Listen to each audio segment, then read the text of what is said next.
যুবক ভাইদের প্রতি আমার সর্বশেষ মেসেজ হলো, তোমরা অনেকেই আছো, তোমরা আর্জেন্টিনার জার্সি লাগাইয়া আনন্দে উদ্ভাসিত হও আমার দল বিশ্ব চ্যাম্পিয়ন। তোমরা অনেকে ব্রাজিলের জার্সি শরীরের মধ্যে লাগাইয়া তোমরা আনন্দিত হও, উল্লাসিত হও আমার দল বিশ্ব চ্যাম্পিয়ন। আমার দলেই কয়টা কাপ পেয়েছে, আমার দলেই কয়টা কাপ পেয়েছে, তমুক দলেই কয়টা কাপ পেয়েছে। বিজাতীয় সংস্কৃতিকে, বিধর্মীদেরকে ভালোবেসে আর্জেন্টিনা ব্রাজিলদেরকে সাপোর্ট করে তোমরা তোমাদের ঘরের ছাদের মধ্যে, দেয়ালের মধ্যে, রাস্তার মোড়ে মোড়ে বিভিন্ন জায়গার মধ্যে তোমরা পতাকা টাঙাও, শরীরের মধ্যে তোমরা জার্সি লাগাও, কিন্তু আল্লাহ তাআলাকে সিজদা দেওয়ার ক্ষেত্রে তোমাদের আল্লাহকে স্মরণ থাকে না, মসজিদের কথা স্মরণ থাকে না, লেখাপড়ার কথা স্মরণ থাকে না, পিতামাতার সম্মানের কথা স্মরণ থাকে না। জীবনের গন্তব্য কোথায়, জীবনের লক্ষ্য কি, উদ্দেশ্য কি, তোমার জীবনের সফলতা কোথায়, এদিকে যাদের গন্তব্য ঠিক থাকে না তাদেরকে স্পষ্ট বার্তা দিচ্ছি, তুমি ধ্বংসের পথে আগাচ্ছ। তুমি ব্রাজিলের সাপোর্টার নও, তুমি আর্জেন্টিনার সাপোর্টার নও, তুমি জাহান্নামের সাপোর্টার হয়ে গেছো। ঠিক না বেঠিক? সোজা খেলাধুলা সম্পর্কে ইসলামের বিধান কি? প্রিয় মুসল্লিবৃন্দ, এখন আমাদের সমাজের বড় একটি অংশ খেলাধুলাকে বিনোদনের মধ্যে সীমাবদ্ধ রাখেনি, সীমা অতিক্রম করে এক ধরনের অন্ধ আবেগ ও পরিচয়ের প্রতীকে পরিণত করেছে এই খেলাধুলা। ক্রিকেট, ফুটবল কিংবা বিভিন্ন দেশের জাতীয় দল, বিশেষত আর্জেন্টিনা এবং ব্রাজিল সহ অন্য অন্য দলের প্রতি সমর্থন এমন পর্যায়ে পৌঁছেছে যে অনেক মানুষ নিজেদের বাস্তব পরিচয়, লক্ষ্য এবং দায়িত্ব কর্তব্য ভুলে গিয়ে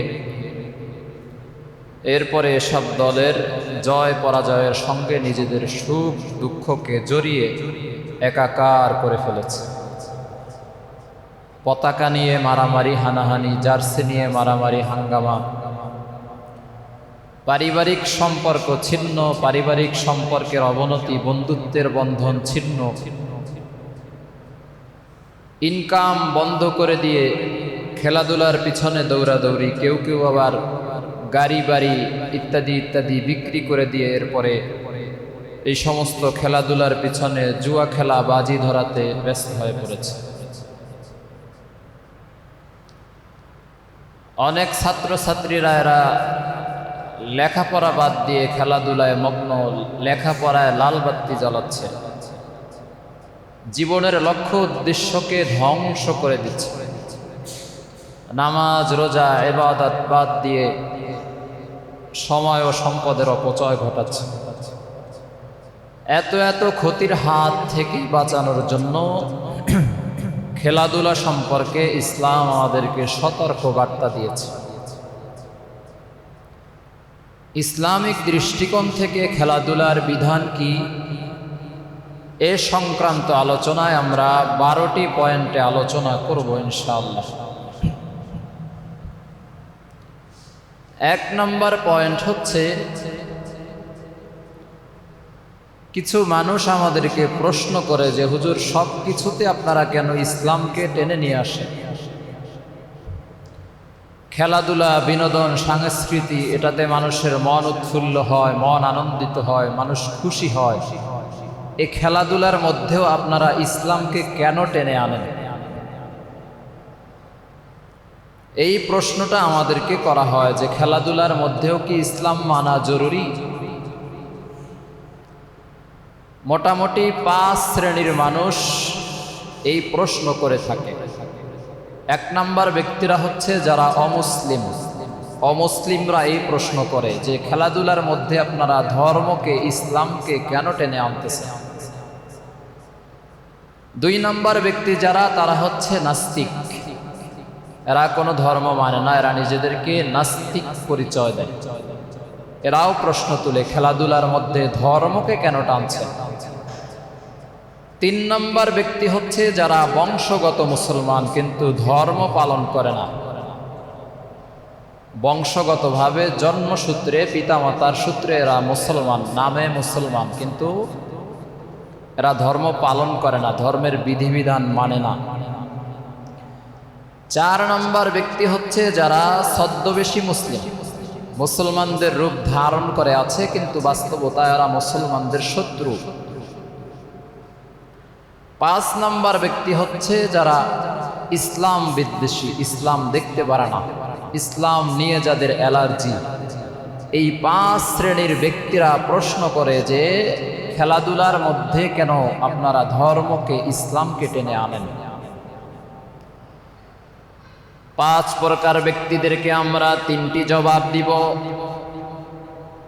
1 নম্বর জবাব হচ্ছে, যে ব্যক্তি আমাদেরকে প্রশ্ন করতেছে যে কোন কারণে আপনি ধর্মের মধ্যে, আপনি খেলাধুলার মধ্যে ধর্মকে, ইসলামকে টেনে নিয়ে আসেন, 1 নম্বর জবাব হচ্ছে সব কর্মের ভিতরে আপনি থাকেন কিনা, বাজারে আপনি যান কিনা, পানি আপনি পান করেন কিনা, খাবার আপনি খান কিনা, খেলাধুলার আসরে আপনাকে দেখা যায় কিনা, দুনিয়ার সকল কর্মে আপনি সংযুক্ত হন কিনা, সব জায়গায় আপনি যান কিনা। ব্যক্তির উত্তর হবে হ্যাঁ, প্রয়োজনে আমি সব জায়গায় যাই। আমাদের জবাব হচ্ছে ইসলাম সব জায়গায় কার্যকরী, সুতরাং ইসলামও সব জায়গায় উপস্থিত থাকবে। খেলাধুলাতেও ইসলামের দিক নির্দেশনা আছে, খেলাধুলার ক্ষেত্রে ইসলামকে মাইনাস করার কোনো সুযোগ নেই। 2 নম্বর জবাব হচ্ছে মুসলমানেরা ইসলাম পালনে আল্লাহ তাআলার সাথে ওয়াদাবদ্ধ হয়েছে। আল্লাহ প্রশ্ন করেছিলেন, আলাস্তু বিরাব্বিকুম, আমি কি তোমাদের প্রভু নই, আমি কি তোমাদের রব নেই, আমি কি তোমাদের রব নই? প্রশ্নের পরিপ্রেক্ষিতে আমরা উত্তর দিয়েছিলাম বালা, হ্যাঁ আপনি আমাদের প্রভু, আপনি আমাদের রব। মুসলমান হিসেবে আল্লাহর সাথে আমরা ওয়াদাবদ্ধ হয়েছি, সুতরাং মুসলিম হিসেবে সর্বক্ষেত্রে ইসলাম আমাদের সামনে থাকবে। খেলাধুলার মাঠেও ইসলামকে ফলো করতে হবে। 3 নম্বর জবাব হচ্ছে, যে ব্যক্তি আল্লাহ এবং রাসূলকে বিশ্বাস করে, আল্লাহকে মানে, নবীকে নবী বলে স্বীকারোক্তি দেয়, সে ব্যক্তি যেই জায়গায় যায় না কেন সর্ব জায়গার মধ্যে সে ইসলামকে মানতে বাধ্য। আমরা কোনো বিধর্মীকে ইসলামের রুলস মানতে বাধ্য করি না। আমাদের কোরআন হাদিস অনুযায়ী ধর্মের যে বয়ান, ধর্মের ওয়াজ, ধর্মের দিক নির্দেশনা, এটা আমরা বিধর্মীকে দেই না। আমাদের দিক নির্দেশনা, আমাদের রুলস, আমাদের গাইডলাইন হলো মুসলমানদের জন্য। আল্লাহ এবং রাসূলে বিশ্বাসী যারা, তারা সর্বক্ষেত্রে ইসলামকেই সামনে রাখবে, ইসলামকেই প্রাধান্য দিবে। আল্লাহ পাক রব্বুল আলামিন সূরাতুল বাকারার 208 নম্বর আয়াতের মধ্যে বলেছেন, ইয়া আইয়ুহাল্লাযীনা আমানু দুখুলু ফিস-সিলমি কাফা। আল্লাহ তাআলা বলেন, হে দুনিয়ার ঈমানদারগণ, তোমরা পরিপূর্ণভাবে ইসলামের মধ্যে প্রবেশ করো, তোমরা ইসলামের অন্তর্ভুক্ত হয়ে যাও। ওয়ালা তাত্তাবিউ খুতুওয়াতিশ শাইতান, তোমরা শয়তানের পদাঙ্ক অনুসরণ করো না, শয়তানের অনুসারী হয়ো না। ইন্নাহু লাকুম আদুউম মুবিন। আল্লাহ তাআলা জানায়া দেন নিশ্চিত রূপে শয়তান তোমাদের প্রকাশ্য শত্রু, গোপন কোনো শত্রু নয়। শয়তান হচ্ছে মানুষের, আমাদের প্রকাশ্য শত্রু। আয়াতের প্রথম অংশে আল্লাহ বলেছেন তোমরা পরিপূর্ণভাবে ইসলামে প্রবেশ করো। সুতরাং পরিপূর্ণভাবে যদি ইসলামে প্রবেশ করতে হয়, জীবনের প্রতিটি সেক্টরে কোরআন হাদিসের রুলস আমাদেরকে মানতে হবে। ইসলামে পরিপূর্ণ প্রবেশ করতে হলে খেলাধুলার বিষয়ে বিনোদনের ক্ষেত্রেও আমাদেরকে ইসলাম কি বলেছে এদিকে আমাদের নজর রাখতে হবে, তাহলেই পরিপূর্ণ ইসলাম মান্য করা হবে। এমন যদি হয় মসজিদে আসলে আমরা ইসলাম মানি, মসজিদ থেকে বেরিয়ে গেলে আমাদের ব্যক্তিগত পারিবারিক সামাজিক জীবনে আর ইসলামের রুলস ফলো করি না, তাহলে আপনি আমি ইসলামের মধ্যে পরিপূর্ণ প্রবেশ করতে পারিনি। যে ব্যক্তি ইসলামের মধ্যে পরিপূর্ণ প্রবেশ করতে চাইবে না সে ব্যক্তি শয়তানের দলের অন্তর্ভুক্ত হয়ে যাবে। আল্লাহ সূরাতুল বাকারার 208 নম্বর আয়াতের মধ্যে এটা স্পষ্ট করে দিয়েছেন, হে দুনিয়ার ঈমানদারগণ, তোমরা যদি পরিপূর্ণ ইসলামে প্রবেশ না করো, শয়তানের পদাঙ্ক যদি তোমরা অনুসরণ করো, তোমরা শয়তানের অনুসারী হয়ে যাবে। ধীরে ধীরে শয়তান তোমাদেরকে বিপদগামী করে ইসলাম থেকে বের করে ফেলবে। সম্মানিত হাজিরিন, এই আয়াত আমাদেরকে স্পষ্ট করে দিয়েছে আমরা যারা মুসলিম দাবি করি আমাদের সর্বক্ষেত্রে ইসলামকেই প্রাধান্য দিতে হবে, ইসলামের মধ্যে পরিপূর্ণ প্রবেশ করতে হবে, অর্থাৎ ইসলামের সব দিকের সব জায়গার সব সেক্টরের গাইডলাইন আমাদেরকে ফলো করতে হবে। আলোচনার 2 নম্বর পয়েন্ট হচ্ছে খেলাধুলা হালাল নাকি হারাম। আমাদের সমাজে যে প্রচলিত খেলাধুলা আছে, খেলাধুলাগুলো হারাম নাকি হালাল, খেলাধুলা সংক্রান্ত আমরা 4টি ভাগে আমরা বিভক্ত করব। খেলাধুলা 4টি স্তরে বিভক্ত। 1 নাম্বার হচ্ছে কিছু খেলাধুলা আছে যেটা কুফরি। এমন কিছু খেলাধুলা আমাদের সমাজে আমাদের দেশে বিশ্বময় আছে যে খেলাধুলো কুফরের অন্তর্ভুক্ত, মানুষকে বেঈমান বানিয়ে দেয়। ভালো করে খেয়াল রাখবেন, খেলাধুলাকে আমরা 4 ভাগে ভাগ করেছি। 1 নাম্বার হচ্ছে যে খেলাধুলা কুফরি, ঈমান ধ্বংসকারী খেলা।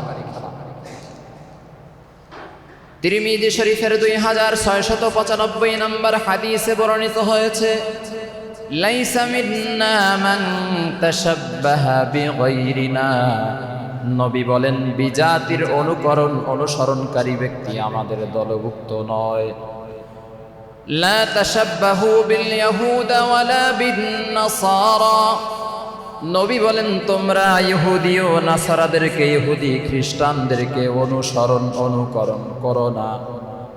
সম্মানিত হাজিরিন, ভালো করে বুঝতে হবে, এমন খেলাধুলা আছে যে খেলাধুলা ইহুদি নাসারাদের ধর্মীয় সংস্কৃতি, বিধর্মীদের ধর্মের কর্মকাণ্ড, ধর্মীয় সংস্কৃতি ও জীবন আদর্শের প্রতি হৃদ্রতা শ্রদ্ধা বেড়ে যায়।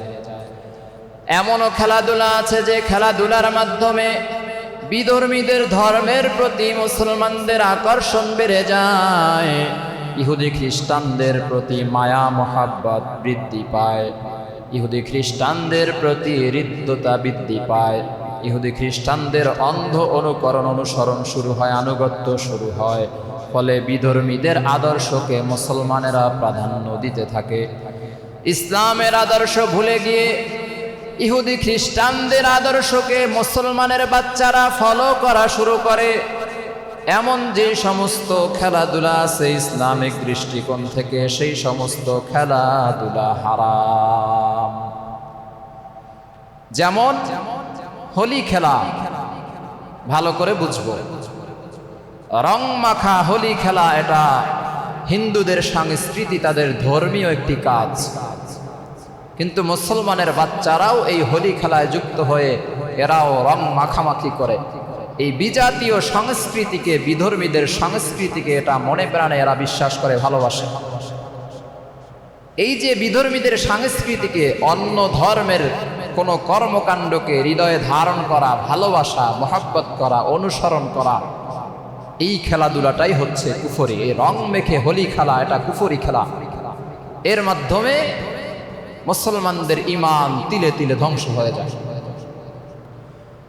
এরকম অনেক খেলাধুলা রয়েছে যেটার মাধ্যমে ইহুদিদের প্রতি ভালোবাসা সৃষ্টি হয়, খ্রিস্টানদের প্রতি ভালোবাসা সৃষ্টি হয়, আরো যত বিধর্মী আছে তাদের প্রতি ভালোবাসা সৃষ্টি হয়, তাদের ধর্মের প্রতি অনুরাগী হয়। সম্মানিত হাজিরিন, যে খেলাগুলোর মাধ্যমে ইহুদি খ্রিস্টান বেঈমান নাসারাদের প্রতি ভালোবাসা সৃষ্টি হয়, তাদের ধর্মের প্রতি হৃদয় ঝুঁকে যায়, হৃদয়ে তাদের প্রতি অধিক পরিমাণে মায়া মোহাব্বত বৃদ্ধি পায়। ওই খেলাগুলো খেলা মুসলমানদের জন্য হালাল নয়, এটাই হলো কুফরি। ভালো করে বুঝবো। খেলাধুলার 2 নাম্বার প্রেক্ষাপট হচ্ছে খেলাধুলা হারাম। 1 নাম্বার হলো কুফরি খেলাধুলা, 2 নাম্বার হচ্ছে হারাম খেলাধুলা। যে খেলাধুলা করলে গুনাহ হয়, ইসলামের সীমা অতিক্রম করা হয়, সীমা লঙ্ঘন করা হয়, সেটাই হলো হারাম। সূরাতুল মায়েদার 2 নাম্বার আয়াতের মধ্যে আল্লাহ তাআলা বলেন, তাআওয়ানু আলাল বিররি ওয়াত তাকওয়া। আল্লাহ বলেন তোমরা সৎ কর্ম ও তাকওয়ার ক্ষেত্রে একে অন্যকে সহযোগিতা করবে। ওয়ালা তাআওয়ানু আলাল ইসমি ওয়াল উদওয়ান। গুনাহ ও জুলুমের কাজে একে অন্যের সহযোগিতা করবে না। সম্মানিত হাজরিন, আয়াতের কথাগুলো ভালো করে বুঝতে হবে। খেলা হচ্ছে ব্রাজিলে, খেলা হচ্ছে আর্জেন্টিনায়, খেলা হচ্ছে জার্মানে, কিন্তু বাংলাদেশে বসে অনেক মুসলমানেরা লাফালাফি করে, আনন্দ উল্লাস করে। আমার দল আর্জেন্টিনা জিতে গিয়েছে, আমার দল ব্রাজিল জিতে গিয়েছে, গোল দিয়ে ফেলেছে, আমার দল জার্মান গোল দিয়ে ফেলেছে। এভাবে যারা উল্লাসিত হয়, হারাম খেলাধুলার প্রতি যারা ভালোবাসা প্রদর্শন সৃষ্টি করে, আল্লাহ তাআলা বলেন ওই ব্যক্তি দূরে থেকেও সে গুনাহের কাজ করেছে। সে কিন্তু আর্জেন্টিনা ব্রাজিল দেশে গিয়ে উপস্থিত হয় নাই, আছে কোথায়? বাংলাদেশে। এ দেশে থেকেই সে লাফালাফি করতেছে, এ দেশে থেকেই সে আনন্দ উল্লাস করতেছে। কেন? আমার দল গোল দিয়েছে। সম্মানিত হাজিরিন, আল্লাহ তাআলা বলেছেন তোমরা সৎ কর্ম এবং তাকওয়ার মাধ্যমে একে অন্যকে সহযোগিতা করবা, কিন্তু তোমরা গুনাহ ও জুলুমের ক্ষেত্রে তোমরা কোনো ব্যক্তিকে সহযোগিতা করবা না। এই যে খেলাধুলা চলছে, ব্রাজিলে যে খেলা হয়, আর্জেন্টিনায় যে খেলা হয়, জার্মানে যে খেলা হয়, ইসলামিক দৃষ্টিকোণ থেকে খেলাধুলা বিভিন্ন কারণবশত হারাম। হারাম হওয়ার কারণে যদি কোনো মুসলমান বাংলাদেশে বসেও তাদেরকে উৎসাহ উদ্দীপনা দেয়, বাংলাদেশে বসেও যদি আনন্দ মিছিল করে, বাংলাদেশে বসেও যদি তাদের জার্সি শরীরের মধ্যে লাগাইয়া তাদেরকে উৎসাহিত করে, বাংলাদেশের আকাশে যদি অন্য দেশের পতাকা উত্তোলন করে দেয়, এটা হলো খারাপ কাজের তাদেরকে সহযোগিতা করা। আল্লাহ বলে দিয়েছেন খারাপ কর্মকাণ্ডে তোমরা সহযোগিতা করবে না। তোমরা যদি সহযোগিতা করো তাহলে তোমরাও অপরাধী হয়ে যাবে। ওয়াত্তাকুল্লাহ, আল্লাহ বলেছেন এই সমস্ত কাজের ক্ষেত্রে তোমরা তাকওয়া অবলম্বন করো, আল্লাহ তাআলাকে ভয় করো। ইন্নাল্লাহা শাদীদুল ইকাব, আল্লাহ বলেন নিশ্চয়ই আল্লাহর শাস্তি অনেক বেশি কঠিন। পাগলামি করা চলবে না, আবেগের জায়গা এই সেক্টরে চলবে না। গুনাহ তো গুনাহ, অপরাধ তো অপরাধ, জুলুম তো জুলুম। সেক্ষেত্রে আবেগের বশীভূত হয়ে এরপরে জালিমের সহযোগিতা করা, গুনাহের কাজে সহযোগিতা করা, গুনাহের কাজে উৎসাহ প্রদান করা, এটা চলবে না। আল্লাহ সতর্ক বার্তা দিয়েছেন, যদি তোমরা উৎসাহিত হয়ে এই সমস্ত অপকর্মের সাথে জড়িত হও, উৎসাহ দাও, তাহলে তোমরা ভয়াবহ কঠিন আযাবের অপেক্ষা করবে।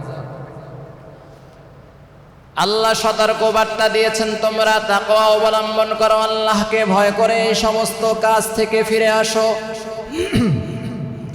যদি তোমরা ফিরে না আসো তাহলে তোমরা আযাবের অপেক্ষা করো। আল্লাহ তাআলা তোমাদের জন্য কঠিন আযাবের ব্যবস্থা করেছেন। সম্মানিত হাজিরিন, আমরা খেলাধুলাকে 4 ভাগে ভাগ করেছি। 3 নাম্বার যে খেলাধুলা সেটা হচ্ছে মাকরুহ। প্রথমে গেল কুফরি খেলাধুলা, 2 নাম্বার হারাম খেলাধুলা, 3 নাম্বার মাকরুহ খেলাধুলা। কোন খেলাধুলা মাকরুহ? সূরা বনী ইসরাঈলের 27 নম্বর আয়াতের মধ্যে আল্লাহ তাআলা বলেছেন, ইন্নাল মুবাযযিরিনা কানু ইখওয়ানাশ শায়াতিন। আল্লাহ বলেন, নিশ্চয়ই অপব্যয়কারীরা শয়তানের আপন ভাই। আল্লাহ বলে দিয়েছেন, যারা অপচয় করে, অপব্যয় করে, তারা শয়তানের ভাই। যেই সমস্ত ব্যক্তিরা নিজেদের পকেটের টাকা খরচ করে এরপরে বাংলাদেশের রাস্তাঘাটে, দোকানপাটে, বাজারে, বিল্ডিংয়ের ছাদের উপরে অন্য দেশের পতাকা টাঙায়, টাকা পয়সা যে খরচ করে পতাকা টাঙাইলো, 1 টাকার কোনো উপকার আছে নাকি? কথা বলে না। 1 টাকার উপকার নেই। এটাই হচ্ছে অপচয়, অপব্যয়। এই খেলা মাকরুহে তাহরিমি, হারামের নিকটবর্তী। আপনি যে শত শত হাজার টাকা দিয়ে খেলোয়াড়ের সাথে মিল রেখে আপনি যে জার্সি কিনলেন, উপকারিতাটা কি? কি উপকার হয়েছে আপনার? এই জার্সির মাধ্যমে আপনার ঘরে একবেলা খাবার এসেছে? আসে নাই। এই জার্সির মাধ্যমে আমলনামা একটি নেকি এসেছে? আসে নাই। আপনার সামাজিক কোনো উন্নয়ন হয়েছে? হয়নি। আপনার দেশের কোনো উপকার হয়েছে? হয়নি। এটাই হচ্ছে মাকরুহে তাহরিমি, হারামের নিকটবর্তী। সম্মানিত হাজিরিন, আমাদেরকে কোরআন হাদিসের রুলস ফলো করতে হবে। খেলার 4টি স্তর রয়েছে। 4 নম্বর স্তর হলো জায়েজ খেলাধুলা। খেলাধুলা কুফরি বলেছি, খেলাধুলা হারাম বলেছি, খেলাধুলা মাকরু বলেছি। 4 নম্বর হলো জায়েজ খেলাধুলাও আছে না নাই? জায়েজ খেলাধুলাও আছে। এটা মনে করবেন না যে সব খেলাধুলাই হারাম, সব খেলাধুলাই নিষিদ্ধ, এটা মনে করবেন না। পরিপূর্ণ আলোচনাটা শুনতে হবে ইনশাআল্লাহ। জায়েজ খেলাধুলাও রয়েছে। আলোচনার 3 নম্বর পয়েন্ট হচ্ছে, কয়টি শর্তে খেলাধুলা জায়েজ? 4টি শর্ত রয়েছে। 4টি শর্ত যদি পাওয়া যায় তাহলে খেলাধুলা জায়েজ আছে, বৈধতা আছে। 1 নাম্বার শর্ত হলো খেলাধুলার মাধ্যমে শারীরিক উন্নতি সাধন হতে হবে। ভালো করে বুঝবেন, শরীর চর্চা যেটাকে বলে। আপনি খেলাধুলা করতেছেন, এর মাধ্যমে আপনার শরীর চর্চা হচ্ছে, শরীরের হাড়, গোস্ত ইত্যাদি মজবুত হচ্ছে। এর মাধ্যমে আপনি শক্তিশালী হবেন, এর মাধ্যমে আপনি ইবাদতও বেশি করতে পারবেন, এর মাধ্যমে আপনি কাফেরের সাথে লড়াইও ভালোভাবে করতে পারবেন। তাহলে 1 নাম্বার উপকারিতা থাকতে হবে, যেই খেলার মাধ্যমে শরীরের উন্নতি সাধিত হবে। শর্তগুলো মনে রাখতে হবে, এরপরে প্যাচ লাগানো যাবে না। 2 নাম্বার শর্ত হলো, শরীয়তের বিধান লঙ্ঘন হতে পারবে না। খেলাধুলা ততক্ষণ পর্যন্ত জায়েজ থাকবে যতক্ষণ পর্যন্ত যুবক হাঁটু ঢেকে এরপরে খেলাধুলা করবে, সতর ঢেকে নিবে। বাংলাদেশ সহ সারা পৃথিবীতে যে ফুটবল খেলার আয়োজন চলছে, এই ফুটবল খেলায় কি খেলোয়াড়দের হাঁটু ঢেকে থাকে? কথা কয় না। একদম জান্নাত থেকে পালাই আইছেন, কিছু জানেন না ইতিহাস। সতর খুলে থাকে, হাঁটু পর্যন্ত, হাঁটুর উপর পর্যন্ত প্যান্ট পরা থাকে, শর্ট প্যান্ট, যার কারণে সতর খুলে থাকে। একজন পুরুষের হাঁটুর নিচ থেকে নাভি পর্যন্ত এই জায়গাটুকু দেখা সবার জন্য হারাম, নারীর জন্য হারাম, পুরুষের জন্য হারাম। তো যেই খেলোয়াড়রা হাঁটুর উপরে কাপড় তুলে খেলতেছে, এই খেলা এবং দেখা একটাও কি জায়েজ হবে না? ভালো করে বুঝতে হবে, শরীয়তের সীমা লঙ্ঘন হতে পারবে না। শুধু তাই নয় মুসলমান ভাইয়েরা আমার, নামাজের সময় হয়ে গেছে, মসজিদের মধ্যে মুয়াজ্জিনের কণ্ঠ থেকে আসরের আজান হয়ে গেছে, আসরের জামাতের ওয়াক্ত হয়ে গিয়েছে, আসরের নামাজ শেষ হয়ে গিয়েছে, কিন্তু খেলা এখনো বন্ধ হয় নাই। তার মানে নামাজ না পড়েই খেলার মধ্যে নিয়োজিত রয়ে গেছে।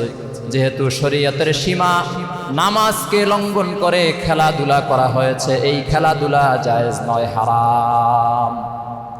নামাজকে উপেক্ষা করে কোনো খেলা নেই। নামাজের সময় মসজিদে চলে এসে নামাজ পড়ে গিয়ে এরপরে যদি আবার যুব সমাজ খেলতো সতর ঢেকে, তাহলে এটা জায়েজের সুযোগ থাকতো। আমাদেরকে 4টি শর্ত ভালো করে বুঝতে হবে। 1 নাম্বার শর্ত ছিল কি? শরীরের উন্নতি হয় এরকম খেলা। 2 নাম্বার হলো ইসলামের কোনো বিধান লঙ্ঘন হতে পারবে না। 3 নাম্বার হচ্ছে খেলাধুলার মাধ্যমে অর্থের অপচয় হতে পারবে না। এখন বলেন, আমাদের সমাজে যে সমস্ত খেলাগুলো হয় যুবক ভাইদের আয়োজনে, এ সমস্ত খেলাধুলায় কি অর্থ অপচয় হয় না? টাকা পয়সা অপচয় হয় না? হয়। তাহলে এই শর্ত যদি না পাওয়া যায় তাহলে এই খেলা জায়েজ নয়, হারাম। 4 নাম্বার শর্ত হলো জুয়া থাকতে পারবে না। জুয়া জুয়া জুয়া ভালো করে বুঝেন। শর্ত দিয়ে দেওয়া হয়, আমাদের টিমে যদি তুমি খেলতে চাও তাহলে তোমাকে 500 টাকা এন্ট্রি ফি দিতে হবে, 1000 টাকা এন্ট্রি ফি দিতে হবে। এই ফির মাধ্যমে আমরা পুরস্কার কিনবো, এই পুরস্কার তোমার টাকায় কিনে তোমাকেই দিয়ে দিব। এই পদ্ধতিতে, এটা হলো জুয়া, এই জুয়ার পদ্ধতিতে খেলাধুলা করা হারাম। পুরস্কার যদি খেলোয়াড়রা ব্যতীত অন্য কোনো ব্যক্তি দেয় তাহলে জায়েজ। বুঝতে হবে, টাকা দিছে অন্য কোনো ব্যক্তি, কোনো এক ডোনারের মাধ্যমে পুরস্কার কিনে এরপরে খেলোয়াড়দেরকে পুরস্কার দেওয়া হয়েছে, এই পদ্ধতিতে জায়েজ। কিন্তু প্রত্যেক খেলোয়াড়ের কাছ থেকে টাকা তুলে তুলে সেই টাকা দিয়ে এরপরে আবার পুরস্কার দেয়া, এটা জুয়ার অন্তর্ভুক্ত। আবার বাজিও ধরা হয়, এই বাজিটাও হারাম।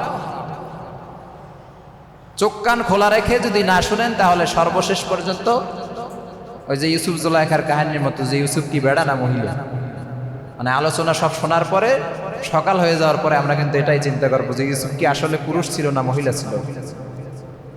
এজন্য খুব মনোযোগী হবেন ইনশাআল্লাহ। তাহলে 4টি শর্ত যদি পাওয়া যায় তাহলে খেলাধুলা জায়েজ। 4টি শর্ত কি ছিল? এমন খেলা খেলতে হবে যেটার মাধ্যমে শরীরের উন্নতি হয়, শরীর মজবুত হয়, শরীর শক্ত হয়, এক্সারসাইজ হয়, ব্যায়াম হয়। 2 নাম্বার, ইসলামের কোনো বিধান যেন লঙ্ঘন না হয়, নামাজ রোজা ইত্যাদি ইত্যাদি সতর ইত্যাদি যেন লঙ্ঘন না হয়। 3 নাম্বার, টাকা পয়সা অপচয় যেন না হয়। 4 নাম্বার, এটার মধ্যে জুয়া যেন না থাকে, বাজি যেন না থাকে। এই 4টি শর্ত যদি থাকে তাহলে ক্রিকেট, ফুটবল ইত্যাদি ইত্যাদি খেলাধুলা জায়েজ। সম্মানিত হাজিরিন, আলোচনার 4 নম্বর পয়েন্ট হচ্ছে কোন কোন খেলাগুলো জায়েজ করা হয়েছে। তিরমিজি শরীফের 1637 নম্বর হাদিসে বর্ণিত হয়েছে, নবী বলেন, কুল্লু মা ইয়ালহু বিহির রাজুলুল মুসলিমু বাতিলুন। নবী বলেন, মুসলিম ব্যক্তির সকল ক্রিয়া কৌতুকী, বৃথা, অযথা। ইল্লা রামিয়াহু বিকাউসিহি ওয়া তা'দীবাহু ফারাসাহু। নবী বলেন, কিন্তু তীর নিক্ষেপ করা এবং ঘোড়ার প্রশিক্ষণ করা, ওয়া মুলাআবাতাহু আহলাহু, এবং নিজ স্ত্রীর সাথে ক্রিয়া কৌতুক করা বৃথা নয়। ফাইন্নাহুন্না মিনাল হাক্কি, এগুলো উপকারী এবং এগুলো বিধিসম্মত। ভালো করে বুঝেন। ফিরে হাদিসের মধ্যে আমরা পেয়েছি নবীজি বলেছেন যে মুসলমানদের সমস্ত ক্রিয়া খেলাধুলা সবগুলোই বৃথা, তবে আলাদা করেছেন কয়েকটা জিনিসকে। 1 নাম্বার হচ্ছে তীর নিক্ষেপ করা, তীরান্দাজি করা। এখনো কিন্তু বাংলাদেশে অনেক জায়গায় খেলাটা আছে, একটা নির্ধারিত গোলাকার জায়গার মধ্যে তীর নিক্ষেপ করা হয়। দেখেন নাই আপনারা? কথা বলে না, আছে। এই খেলাটা জায়েজ। এরপরে 2 নম্বরে আল্লাহর রাসূল বলেছেন ঘোড়ার দৌড়ের প্রশিক্ষণ, ঘোড় সাওয়ার হওয়া, ঘোড়ার দৌড়ের প্রশিক্ষণ দেয়া, এটা জায়েজ। 3 নম্বরে আল্লাহর রাসূল বলেছেন যে স্ত্রীর সাথে কৌতুক বিনোদন করা, যে কোনো বিষয়ে স্ত্রীর সাথে খেলাধুলায় প্রতিযোগিতা করা, যেমন দৌড়ের প্রতিযোগিতা করলেন স্ত্রীর সাথে, বা অন্য যে কোনো খেলাধুলার প্রতিযোগিতা স্ত্রীর সাথে করলেন, জায়েজ। অনেকে কয় হুজুর ঝগড়া কইরা গালি দিয়েই দিশে পাই না, আবার এইগুলো কোন সময় করুন। আবার খেলাধুলা, আমার ঘরের কাজের বেটি, তার সাথে আবার খেলাধুলা আছে নাকি? তার সাথে দিমু দৌড়ের পাল্লা? রাসূলুল্লাহ সাল্লাল্লাহু আলাইহি ওয়াসাল্লাম নিজ স্ত্রীদের সাথে দৌড়ের প্রতিযোগিতা করেছেন। সুবহানাল্লাহ। তো বিশ্বনবীজি তিনি যদি করতে পারেন, আপনি আমি কে? সাবধান, স্ত্রীদেরকে গালিগালাজ করবেন না, খারাপ আচরণ করবেন না। তিনি আপনার পরিবার রক্ষণাবেক্ষণ করেন, তিনি আপনার পরিবার দেখে শুনে রাখেন, তিনি আপনার সন্তান লালন পালন করেন। মাস শেষে তাকে কয় টাকা বেতন দেন? বর্তমানে ডিজিটাল যুগে একটা বাচ্চা লালন পালন করা যে কতটা ভয়ঙ্কর একজন মা ছাড়া কেউ জানে না। এই ডিজিটাল যুগে এত ভয়ঙ্কর হয়েছে বাচ্চারা, এদেরকে কন্ট্রোল করে লালন পালন করা অনেক বেশি ভয়ঙ্কর। বিরক্ত হতে হতে হতে হতে একেবারে চূড়ান্ত পর্যায়ে পৌঁছে যায়। মানে বাচ্চা লালন পালন করার দায়িত্ব যদি পুরুষের কাছে দিত আল্লাহ, পুরুষে আমাদের বর্তমান যে ধৈর্যের অবস্থা, আমাদেরকে যদি আল্লাহ দায়িত্বটা দিত, তাইলে অনেক বাচ্চা আমরা পাঁচরাই মেরে ফেলাইতাম। এটা বাস্তবতা। এত পরিমাণে এরা দুষ্টামি করে। তো এই আপনার বাচ্চা যিনি লালন পালন করলো, দিন শেষে আপনি তাকে বলেন কি রান্না করছো, ছাতার মাথা কোনো মজা হয় নাই, কিছু খাইতে পারতেছে, কি রান্না করো, ভালো হইলেও খারাপ হলো। আর গালি তো সবসময় ফিরে আছে। মানে তিনি যে পরিবারের একজন অংশীদার, তার মাধ্যমে পরিবারটা যে সুন্দর থাকতেছে, সতেজ থাকতেছে, ঘরটা যে গুছানো থাকতেছে, সন্তানগুলো যে মানুষ হচ্ছে, সেই দিকে আমাদের কোনো চিন্তাই থাকে না। মানে সব করি আমি পুরুষ একলা। পুরুষ এটা মনেই করে যে সব কিছু আমার কারণে ঠিকঠাক আছে। এ কারণে কাজের বেটির মর্যাদাও একজন স্ত্রীকে আমরা কোনো কোনো পুরুষ দেই না। এটা জঘন্য একটা অপরাধ। আমরা স্ত্রীদেরকে অবশ্যই সম্মান করব, তাদেরকে মর্যাদা দিব ইনশাআল্লাহ। সম্মানিত হাজিরিন, এ হাদিসের মধ্যে আমরা কয়েকটি বিষয় পাইলাম। তিরমিজি শরীফের 1700 হাদিসের মধ্যে আল্লাহর রাসূল বর্ণনা করেন, লা সাবাকা ইল্লা ফি নাসলিন আও খুফিন আও হাফিরিন। এ হাদিসে নবী বলেন, তীর নিক্ষেপ করা এবং উট পরিচালনা করা, উটের পিঠে সওয়ার হয়ে এরপরে দৌড় প্রতিযোগিতা করা, ঘোড় সওয়ার হওয়া, ঘোড় দৌড় দেওয়া, ঘোড়ার পিঠে চড়ে এরপরে দৌড় শেখা, এই সমস্ত প্রতিযোগিতায় কোনো দোষ নেই, সমস্যা নেই। এই সমস্ত প্রতিযোগিতাগুলো জায়েজ। সুবহানাল্লাহ। হাদিসে কয়েকটি খেলাধুলার কথা এসেছে যেগুলো আমাদের জন্য জরুরি, প্রয়োজনীয়। এক নাম্বার হচ্ছে তীর নিক্ষেপ করা। এই তীর নিক্ষেপ করার খেলাটা কেন জায়েজ? আগের জামানায় তীর নিক্ষেপ এটা শত্রুপক্ষকে কাবু করার একটা হাতিয়ার ছিল। তীরের মাধ্যমে কাফের বেঈমানদেরকে নাস্তানাবুদ করা হতো। এজন্য ছোটবেলা থেকেই বাচ্চাদেরকে তীর নিক্ষেপের ট্রেনিং দেওয়া হতো। এখন আর নাই এগুলো। এখন জন্মের পর থেকে বাচ্চাকে ওই ফ্রি ফায়ার আর পাবজির ট্রেনিং চলে মোবাইলে। মানে সব মায়েরা শেষ করে দিচ্ছে মোবাইলে, সবকিছু মায়েরা শেষ করে দিচ্ছে, কিন্তু বাস্তবতায় একটা মশাও সে মারতে পারে না। মশা দেখলেও চিৎকার মারে, কিন্তু মোবাইলে সে বহুত কিছু মাইরা ফেলাচ্ছে। কি আশ্চর্য জামানায় যে আসলাম আমরা। এত সাহসী সে অনলাইনে সবকিছু মেরে ফেলতেছে, পশু পাখি ইত্যাদি ইত্যাদি, গরু ছাগল বিভিন্ন কিছু মারতেছে।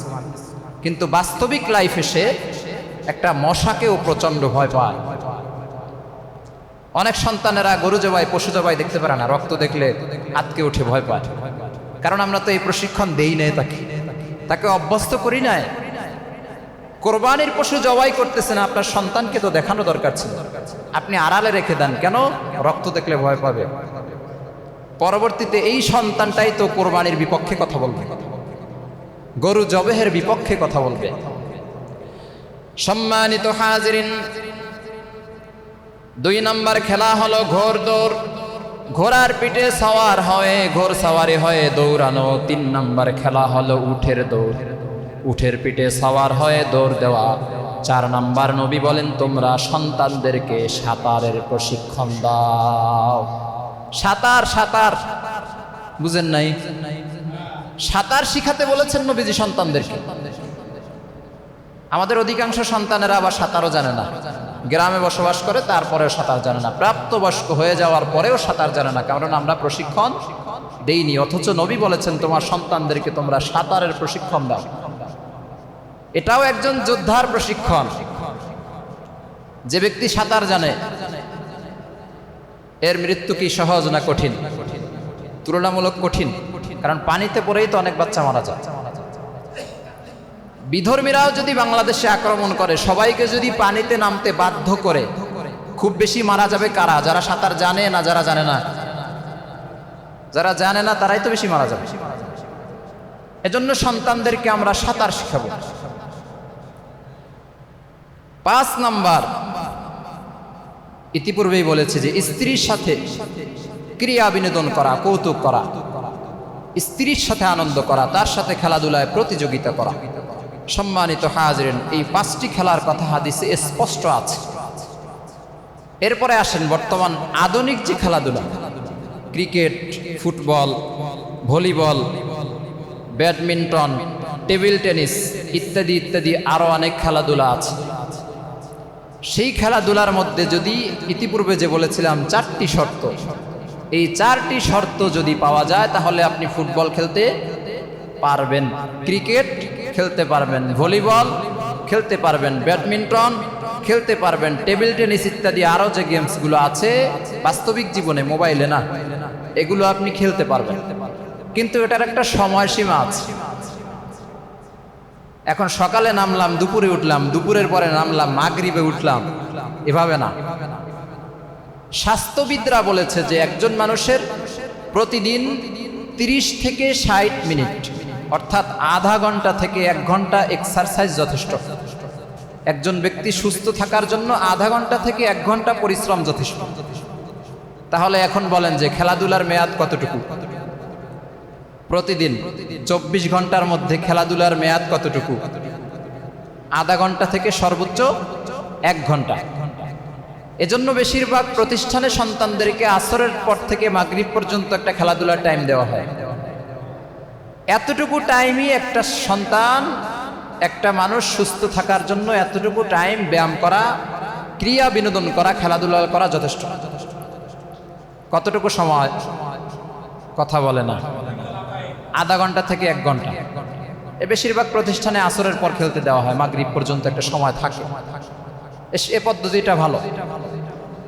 তো এই সন্তানদেরকে আমরা যে সকালবেলা বাসা থেকে বের করে দেই, সে দুপুরে আসলেও পারে, না আসলেও পারে, বিকেলে ফিরে, সন্ধ্যায় ফিরে, কেউ 7 সময় ফিরে, সারাদিন খেলাধুলা, মানে এর লাইফে আর কোনো কাজ নেই, এর জীবনে আর কোনো প্রয়োজনীয়তা নেই, এর লেখাপড়ার দরকার নেই, এর জীবনের কোনো টার্গেট নেই, এর জীবনের কোনো গন্তব্য নেই, এ শুধু খেলাধুলায় শরীর চর্চায় সারা জীবন শেষ করে দিবে। এরকম পরিবার আছে না নাই? বলবে হুজুর আমরা তো এগুলো করি না, আমাদের সন্তানরা করে। সন্তানদেরকে গাইডলাইন, পরিচালনা কারা করতেছে? সম্মানিত হাজিরিন, বর্তমান ডিজিটাল যুগের ফুটবল, ক্রিকেট, ভলিবল, ব্যাডমিন্টন ইত্যাদি ইত্যাদি খেলাগুলো খেলা যাবে, তবে শর্ত হচ্ছে এগুলো খেলতে গিয়ে আপনার সতর খোলা যাবে না, হাঁটুর উপরে কাপড় উঠতে পারবে না, এবং এটার মধ্যে জুয়াও যুক্ত হতে পারবে না, নামাজ রোজা ইত্যাদি কোনো কিছু বাদ যেতে পারবে না। 4টি শর্ত যদি মানা যায় তাহলে খেলাধুলা জায়েজ। পরিমিত সময়, অতিরিক্ত সময় না। আলোচনার 5 নাম্বার পয়েন্ট হলো খেলাধুলা খেলা জায়েজ বুঝলাম, কিন্তু খেলাধুলা দেখা যাবে কিনা, দেখা জায়েজ কিনা? সম্মানিত হাজিরিন, যে খেলাধুলা করা জায়েজ সে খেলাধুলা দেখাও জায়েজ।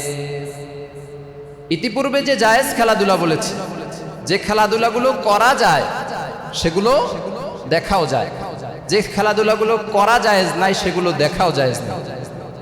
ওই যে বললাম হাঁটুর উপরে কাপড় তুলে খেলা জায়েজ আছে, খেলাই জায়েজ নাই, তো এই খেলাটা দেখা জায়েজ আছে? নাই। যেই খেলাটা খেলাই জায়েজ হয় না সেটা দেখাও জায়েজ হয় না। সম্মানিত হাজিরিন, আলোচনার 6 নাম্বার পয়েন্ট হলো কোন দল যদি বিজয় অর্জন করে সেই দলের বিজয়ে আনন্দ উল্লাস করা, হাতে তালি দিয়ে খুশি প্রকাশ করা, এটা কি জায়েজ নাকি না জায়েজ? ভালো করে বুঝবেন, সামনে খেলা আসতেছে, আন্তর্জাতিক খেলা, বিশ্বকাপ ফুটবল খেলা।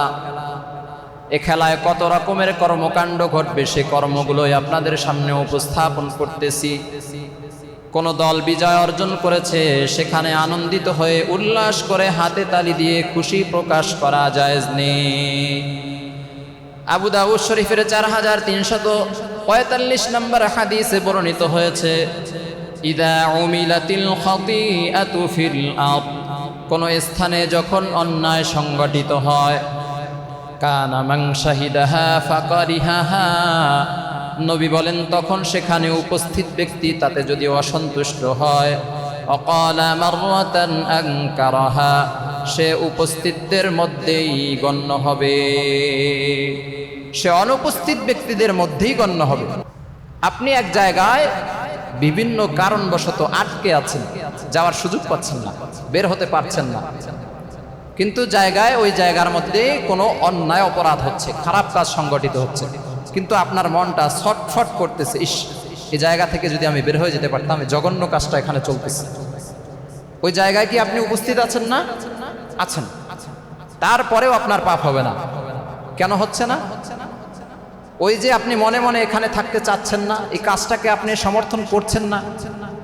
আল্লাহ তো হৃদয়ের চাওয়াটা দেখতেছে, আপনার নিয়ত দেখতেছে। আপনি আটকে আছেন, গেট আটকে দেওয়া হয়েছে, জনগণের কারণে জ্যাম হয়ে গিয়েছে, আপনি বের হতে পারছেন না, কিন্তু ওখানেই মনে করেন নাচ গান চলছে, কিন্তু আপনি মনে মনে এখান থেকে বের হওয়ার জন্য খুব আপনার ভিতরে আগুন জ্বলতেছে। আপনি ওখানে উপস্থিত আছেন ঠিক, কিন্তু আপনার একটা গুনাহ হবে না, কারণ আপনি উপস্থিত আছেন শারীরিক, কিন্তু মানসিকভাবে আপনি নাই। সম্মানিত হাজিরিন, নবী বলেন, কামান গাবা আনহা ফারাদিয়াহা কানা কামান শাহিদাহা, আর যে ব্যক্তি অন্যায় কাজের স্থানে না থেকে তাতে সন্তুষ্ট হয়, সে অন্যায়ে উপস্থিতদের অন্তর্ভুক্ত হবে। ভালো করে বুঝেন, আপনি খবর পেয়েছেন অমুক জায়গার মধ্যে অশ্লীল কর্মকাণ্ড চলতেছে, আপনি আছেন কোথায়? ধামুরা।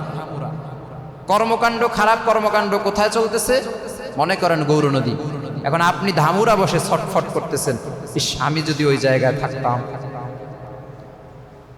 এই যে আপনি সমর্থন দিলেন, ওখানে উপস্থিত না থেকেও আপনি পাপী, আপনি গুনাহগার। আপনি তো জায়গায় স্পটে উপস্থিত নেই, কিন্তু সমর্থন দিয়েছেন, মৌন সমর্থন, যার কারণে আপনি অপরাধী। এই যে আন্তর্জাতিক বিশ্বকাপ ফুটবল ক্রিকেটের যে আয়োজন হয়, তারা ইসলামের বিধান লঙ্ঘন করে, তারা সতর খুলে খেলাধুলা করে, এই খেলাধুলাটা হারাম।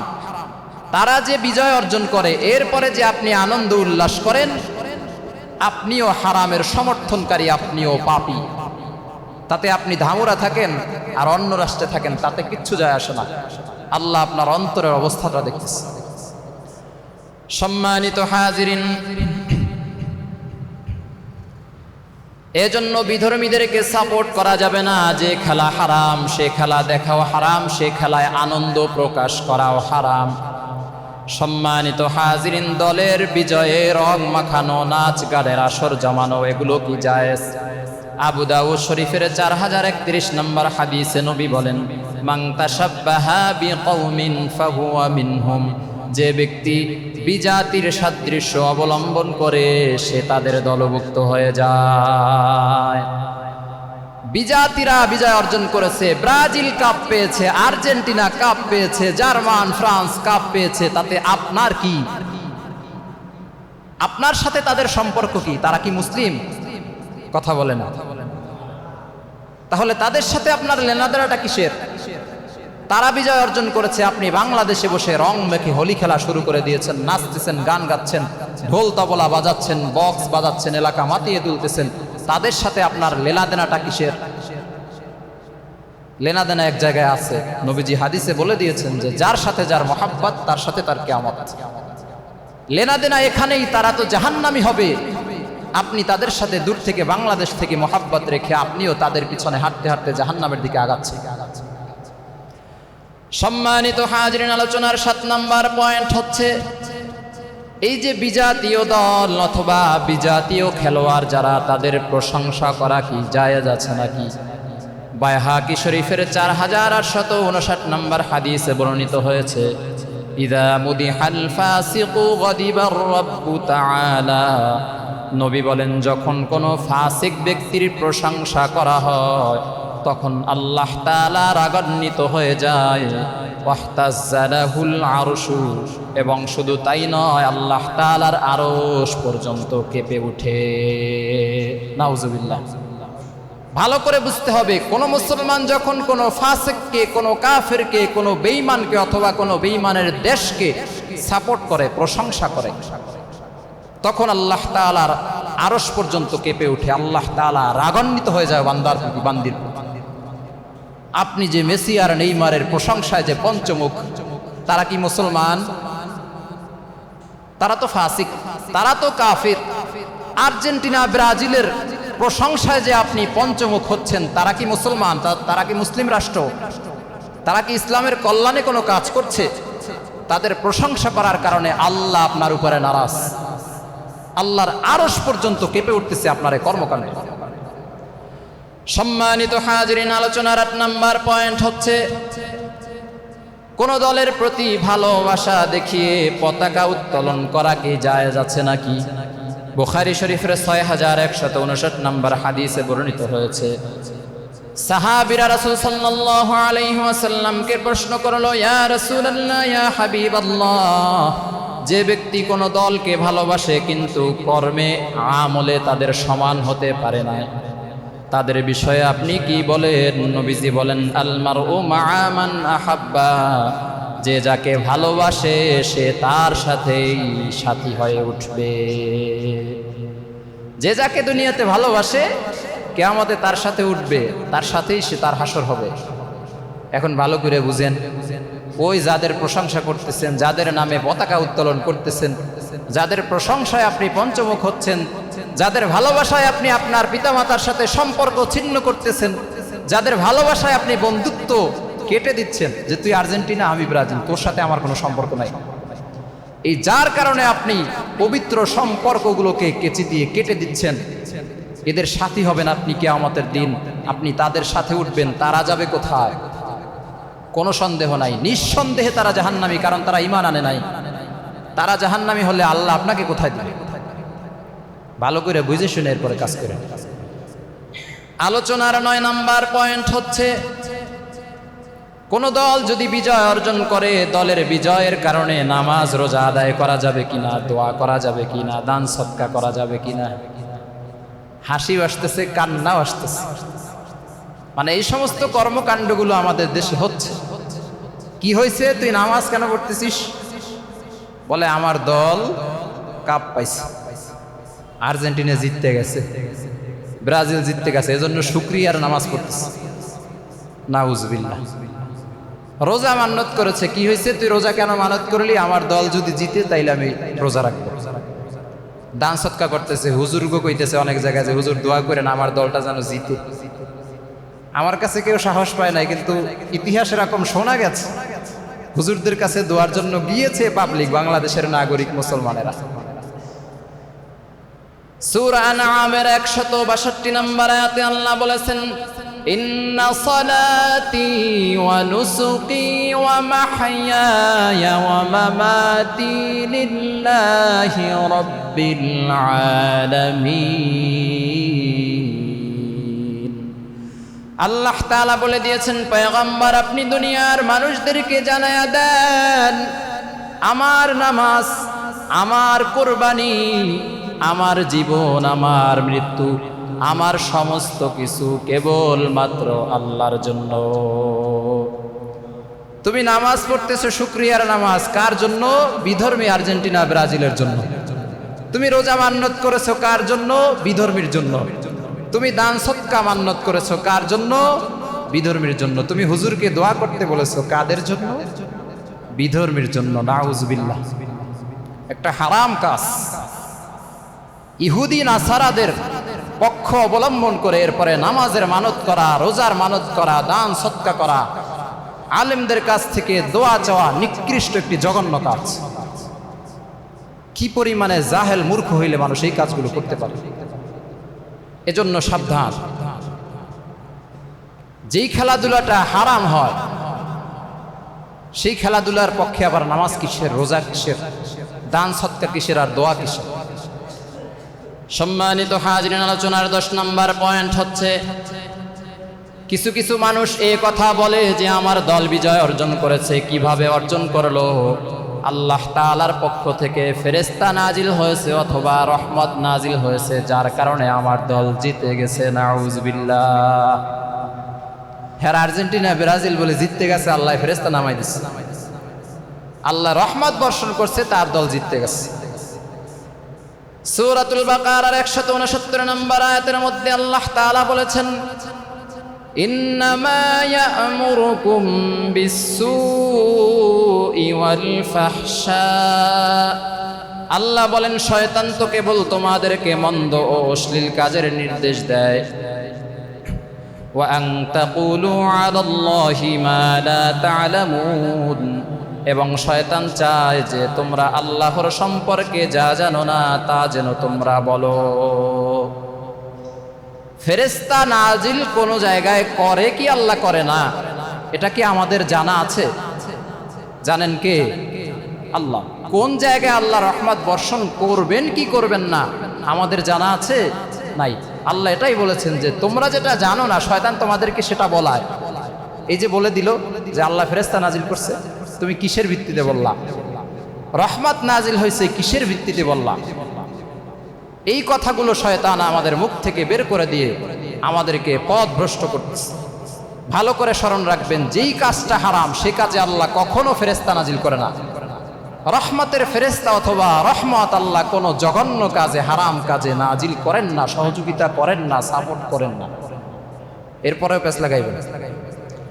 আলোচনার 11 নম্বর পয়েন্ট হচ্ছে, খেলার জন্য আমরা অনেক সময় বাজি ধরি। আমার দল যদি জিতে যায় তুই আমাকে এত টাকা দিবি, এই জিনিসটা দিবি, আমাকে অমুক নাস্তাটা খাওয়াবি, গ্রিল খাওয়াবি, 5 স্টার হোটেলে নিয়ে নাস্তা করাবি। এই যে আমরা বাজি ধরি, এটা কি জায়েজ আছে নাকি? সূরাতুল মায়েদার 90 নম্বর আয়াতের মধ্যে আল্লাহ তাআলা বলেছেন, ইয়া আইয়ুহাল্লাযীনা আমানু ইন্নামাল খামরু ওয়াল মাইসিরু ওয়াল আনসাবু ওয়াল আজলাম। আল্লাহ বলেন, হে মুমিনগণ, মদ, জুয়া, মূর্তি পূজা এবং ভাগ্য গণনা করা, ভাগ্য নির্ধারক সর, এই সমস্ত কাজগুলো কার কাজ তোমরা জেনে নাও। রিজসুম মিন আমালিশ শাইতান, এই সমস্ত কাজগুলো হলো শয়তানের কাজ। এই যে জুয়া, আমরা যে বাজি ধরি, বাজিটা জুয়ার অন্তর্ভুক্ত। জুয়া কার কাজ? কথা কয় না, শয়তানের কাজ। তো শয়তানের কাজ কি কোনো মানুষ করতে পারে? কিন্তু এই কাজটা তো সমাজে অহরহ চলতেছে, দোকানপাট থেকে শুরু করে সব জায়গায় শুধু বাজি আর বাজি। কিন্তু এই বাজি তো জুয়ার অন্তর্ভুক্ত, আর জুয়া তো শয়তানের কাজ। মুসলিম হয়ে আপনি আমি এই কাজের মধ্যে কেমনে লিপ্ত হচ্ছে? আল্লাহ তাআলা বলেন, ফাজতানিবু, তোমরা এই সমস্ত কাজ থেকে ফিরে থাকো, জুয়া থেকে তোমরা ফিরে থাকো। লাআল্লাকুম তুফলিহুন, তোমরা যদি সফল কাম হতে চাও তাহলে তোমরা এই সমস্ত কাজ থেকে ফিরে থাকো। এই কাজ থেকে ফিরে থাকলেই তোমরা সফল কাম হতে পারবে। আলোচনার 12 নম্বর পয়েন্ট হচ্ছে, যেই সমস্ত কারণগুলোতে খেলাধুলা করা হারাম, খেলাধুলা সাপোর্ট করাও হারাম, নাজায়েজ। 10টি কারণ, ভালো করে কান খুলে শুনেন। 10টি কারণের কোনো কারণ যদি থাকে তাহলে খেলাধুলা, যে কোনো খেলাধুলাকে সাপোর্ট করা বা খেলা দুটোই হারাম। খেলাও যাবে না, সাপোর্টও করা যাবে না। কয়টি কারণ? 10টি। 1 নাম্বার, যেই খেলাধুলা নামাজ অর্থাৎ আল্লাহর ইবাদত থেকে দূরে সরায়, এই খেলাধুলা নাজায়েজ। সেটা যে খেলা হোক, নামাজ পড়তেছে না একটা খেলার কারণে আল্লাহ থেকে দূরে সরে যাচ্ছে, ওই খেলাটা হারাম, জায়েজ নাই। 2 নাম্বার, যদি কোনো খেলায় কোনো মানুষের জীবনের সময় অযথা নষ্ট করে, এই যে লং টাইম 2, 3, 5, 7 ঘন্টা প্রতিদিন যারা খেলাধুলা করে, এদের সময় নষ্ট, এদের এই খেলাধুলা হারাম। এটা যে খেলাই হোক। হাদিসে যে খেলাধুলার কথা এসেছে এটা হলেও হারাম হবে, কারণ সময় নষ্ট করা হচ্ছে, অপচয়কারী শয়তানের ভাই, অতিরিক্ত কোনো কিছু ভালো না। 3 নাম্বার শর্ত হচ্ছে, সতর খুলে থাকা যাবে না। সতর খুলে যদি কোনো খেলা খেলা হয়, সেটা ফুটবল হোক, ক্রিকেট হোক, ওই খেলা হারাম, জায়েজ নয়। 4 নাম্বার, স্টেডিয়ামে যদি গান বাজনা সম্প্রচার হয়, ওই পরিস্থিতিতে ওই পরিবেশে খেলাধুলা করাও হারাম, দেখা শ্রবণ করা সবগুলো হারাম। 5 নাম্বার, কোনো খেলাধুলায় যদি জুয়ার প্রচার প্রসার ঘটে, এখন তো টিভি চ্যানেলের মাধ্যমে অ্যাড দেওয়া হয়, জুয়ার প্রচার প্রসার, বাজির প্রচার প্রসার, মদের প্রচার প্রসার, এগুলো যদি থাকে তাহলে হারাম। 6 নাম্বার, এমন খেলা যে খেলার মাধ্যমে কোনো দলের অন্ধ অনুসারী হয়ে এরপরে সমাজের মধ্যে ঝগড়া ফাসাদ সৃষ্টি করে, পিতামাতার সাথে ঝগড়া সৃষ্টি করে, সম্পর্কে অবনতি ঘটে, বন্ধুত্ব ছিন্ন হয়, এই খেলাধুলা হারাম, জায়েজ নয়। 7 নাম্বার, কোনো ফাসিক ব্যক্তিকে, কোনো কাফের ব্যক্তিকে, ইতিপূর্বে যাদের নাম উল্লেখ করেছি, যে সমস্ত দেশের নাম বলেছি, আরও আছে অনেকে, এদের যদি অতিমাত্রায় কোনো ব্যক্তি অনুসরণ করে, তার জন্য ওই তাদের খেলা দেখাও হারাম, ওই খেলা খেলাও হারাম। 8 নাম্বার, কোনো ব্যক্তির যদি অর্থ অপচয় হয় খেলার কারণে, সময় অপচয় হয় এবং আবেগের অপচয় হয়। বলবেন আবেগেরও কি দাম আছে? হ্যাঁ, মানুষের আবেগেরও দাম আছে।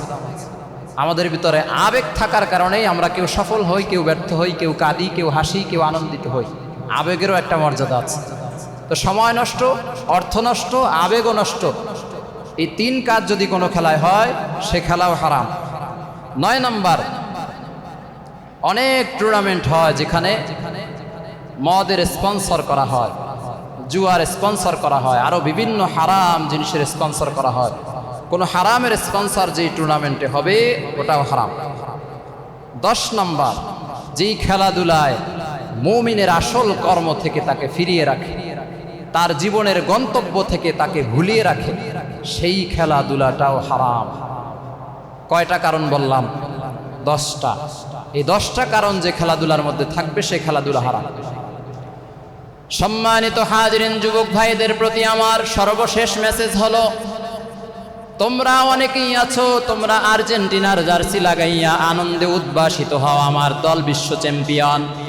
তোমরা অনেকে ব্রাজিলের জার্সি শরীরের মধ্যে লাগাইয়া তোমরা আনন্দিত হও, উল্লাসিত হও, আমার দল বিশ্ব চ্যাম্পিয়ন, আমার দল এই কয়টা কাপ পেয়েছে, আমার দল এই কয়টা কাপ পেয়েছে, তমুক দল এই কয়টা কাপ পেয়েছে।